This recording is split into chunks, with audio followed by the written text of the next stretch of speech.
lot of the times when I plan on doing an entry, what it usually is for something that has either come up in, say, watching things that you might have seen 1,000 times or watching new things, even though they might be old. You know, I've said on numerous occasions, I can't get to every film or television show, just like you can't. As you, the listener, knows, I try to do things, if you're a frequent listener, I try to jump around a lot between new things and old things. I've said that in posts before as well. So when it comes to the things I choose to do entries about, it's usually on three bases. One, I've either seen it before and for some reason I decided to watch it again. Just because, boredom. Let's watch something that we know is good, something that we enjoy watching. Two, it's something that I haven't seen yet, and whether it's new or old, it's something that I could easily speak about because it'll be for the channel and in and of itself be an entry that I can discuss. And number three is usually because it's something that maybe I don't stop and say, okay, I have to watch this film now, even though maybe I've seen it before. But also, I need to show my wife because if I sit there and I name a movie and she's never seen it and I think it's either tremendously good or it's an absolute bombshell that needs to be discussed and she needs to watch it in order to see it. Like, I'm not talking bombshell like on the level of what The Room is. And if you don't know what The Room is, look up that film. And then after you look up The Room, look up Disaster Artist. And that's the kind of thing that I have exposed my wife to. Like, she saw the Disaster Artist coming out, and she's like, what's this about? And I'm like, oh, it's about The Room. She's like, what's The Room? Oh, I guess I'm going to watch The Room. So, right now, what I want to talk about is a film called Surbuban Commando. But before I do that, let's take a little step back in history. Not too far back, just to the 80s. For those who are big wrestling fans, just as I was many years ago, we all know who Hulk Hogan is. Actually, you know what? I'm going to take that back. I don't even think you need to be a wrestling fan to know who Hulk Hogan is. Like, he's been a household name, since the early 80s. So now, being that he was a big-time wrestler in various different organizations, he was also slowly breaking into the film industry, which is what a lot of wrestlers have done over the course of time. It started with him. I don't even think it started with him. It might have started with somebody else, but he was one of the main ones that kind of made it big and made it where they can actually do something as a career choice after wrestling in Hollywood and the film world. So the first thing he does is Rocky 3. Anybody who's watched the Rocky films knows that Hulk Hogan's in there. His character's name is Thunderlips, and he's only in like 5 or 10 minutes of the film at the very beginning. So that's his first actual starring role in a major film, is Rocky 3. The first time you see him on the big screen is that role.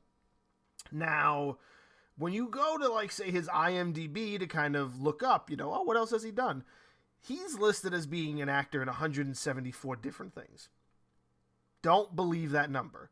When you click into it, you realize it's pretty much every single best of WWF, best of CWA, the greatest hits of certain wrestlers. There's a video called Hulkamania, which is all about him, and I'm guessing his matches. Like, there's a lot more wrestling on his chart in IMDb than there is actual acting.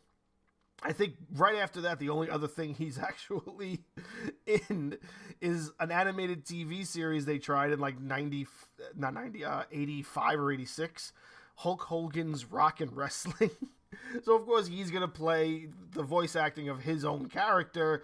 But besides that, in Rocky, he doesn't do anything in movies for a very long time. He does a couple of walk-on cameos in TV shows like The A-Team and The Love Boat. But other than that, it's all WrestleMania, it's all best ofs, it's all wrestling. Until you get to 90... Oh, I'm sorry, 91 isn't his first role. His first actual role is something called No Holds Bar in 1989, which is a film that's kind of a wrestling. It's almost like the first Ready to Rumble style, where his character's name is Rip, and then he's in like this wrestling organization that pins him against another dude for like a money prize or something. It's It's an extremely random wrestling film from the late 80s, and Hulk Hogan is the main actor in that. But still, that's still a scene about wrestling in a way.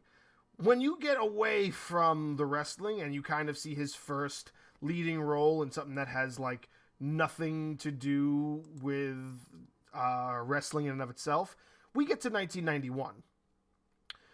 That film is called Surbuban Commando. For those of us who have not been exposed to Surbuban Commando, let me explain it for you. This film stars Hulk Hogan. It also stars Christopher Lloyd, Shelley Duvall, Larry Miller, and a couple of other people you might recognize when you watch it, or if you've seen it. People that have been in films, before and after it. But those are the main people that you see on a regular basis throughout the film. So the film is about Hulk Hogan is a rogue. Well, not even rogue. He fights for this star community, this universal community of people trying to bring justice to the universe that Earth has no idea about, and they have no idea about Earth. And he goes and he stops the lizard people from taking over his colony, which is not, again, something that Earth doesn't know about and Earth is not involved in. And so when he goes to fight these aliens, his ship winds up like malfunctioning and he crashes on Earth. So he's the first one of his star universe community to discover Earth, and he's trying to understand it. But then again, he's also walking around and he looks human.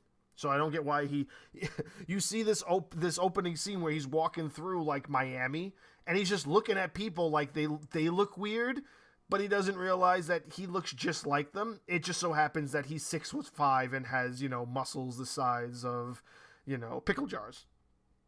So he's in, California or something, and he doesn't understand the world he's living in, but he understands it enough to know that he runs into this dude who like keeps his dog locked in the car while he's sitting outside, and the dog is barking, and he's like, "Shut up, you mutt!"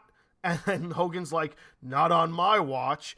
And then he just totally like picks the guy up and like takes his clothes, frees the dog, and then locks that guy in the car naked, wearing the dog muzzle. It's so dumb. And then he's walking around and he's like, "I have to find a place to live." So apparently he's never seen Earth before. He doesn't know what any of these people are like. And he finds what a sign that says there's a room for rent. So he understands that. And he grabs the flyer and he goes to the house because he understands how to find addresses. Again, none of this is all just happening all within the first 20 minutes of the film. So he finds this house. The house is owned by the character played by Christopher Lloyd. His wife is Shelley Duvall, and they have 2 kids, and they're renting out the kind of shed they have in the background to, guess, make more money or whatever. So he shows up. He's like, "I'm here for the apartment." So I mean, they don't explain what his world is like away from Earth, but they put a lot of focus on how he doesn't understand Earth, yet he understands what they mean by apartment for rent and stuff. Like, it's just so bad. And then he's living there, and he's like a soldier, but it's such an over-exaggerated soldier where like he hears what he thinks is like gunfire, and so he runs in there with his galactic laser and he's ready to shoot people. But then the wife is like, "No, it's the TV." And he's like, "TV?" Like he's never seen TV before. It's so dumb. So we fast forward a little bit. The people he thought he killed, the lizard people, they're not really done, and they're trying to find him. So they send bounty hunters after him. So now these bounty hunters, one of them is played by The Undertaker.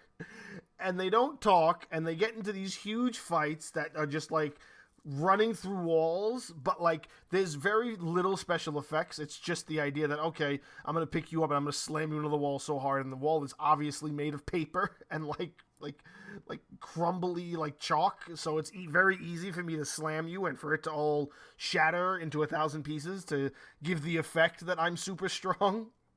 Oh, mind you as well, he still wants to get his ship fixed, and for some reason his ship, there's something on Earth that will help his ship, and the character of Christopher Lloyd is eventually tries to help him find it and figure it out. So he fights the bounty hunters, he beats them, he doesn't have to worry about them. Then the main big bad leader shows up, and he's a big lizard creature that wants to kill Hulk Hogan for kind of stopping his evil plot to take over the galaxy. And Christopher Lloyd helps him in some way, shape, or form get out of that, but it's still really convoluted in the extent that's like, okay, like, this is not, like, this doesn't make any sense when you're watching it. You're literally just watching it because it's Hulk Hogan, and you're trying to, like, get the story. And, I mean, you could even say that the story is, it's not even just, like, bad. It's just poorly written, and it's just got so many, again, it's early 90s, so it's got 90s tropes galore, and it's completely and utterly not meant to be taken seriously. So go, if you've never seen it and this just interests you in watching it, go into it realizing that this is not meant to be taken seriously. However, also realize that we're talking about the very first lead star role for Hulk Hogan. This is the first full-length feature film went into theaters that people paid money to go see. For those who know this film, you can kind of come to the conclusion that, yeah, that sucks. But the selling point isn't the story. The selling point isn't the action. The selling point is that it's Hulk Hogan. Just like, I believe The Rock's first starring role was the Scorpion King. Well, no, not even just the Scorpion King. I believe The Rock's first starring role was where he played the Scorpion King in The Mummy. Which Mummy film was that? I want to say it was The Last Mummy with Brendan. No, because The Last Mummy with Brendan Fraser was the one with Jet Li. So it must have been The Mummy before that, and he's not even in the film for a long time. He's kind of just in the film for an explanation of the first, 10 minutes. But then apparently he's the bad guy of that film, and then a year later he gets his own spin-off where he's the good guy. So, again, we're talking about these things that just don't make any sense. It's just these launching pads that are meant to launch these big names in wrestling, like Hulk Hogan. Everybody knows Hulk Hogan. Even if you've never watched wrestling or a day in your life, or if you've never seen this movie, you know Hulk Hogan. And then you see this film, which is his first big screen role, and it's bad. It's just so bad. But it's so bad that it's good. And then after this, I don't think he gets anything that's a major leading role again. I don't think he does. I mean, I think he gets a couple of things where he plays the bad guy in some things. Like, I know he's the bad guy in a Three Ninjas film. I know he's in a film where he's like Santa, and it's like, I think it's called Santa with Muscles. I'm not even 100% certain, but that's the dumb thing. It's like, it's literally like that bad. And again, I don't think he goes into anything else but like little TV roles. And then eventually he goes back and forth with whether or not he's in wrestling. And then he gets Hogan Knows Best, his like reality show.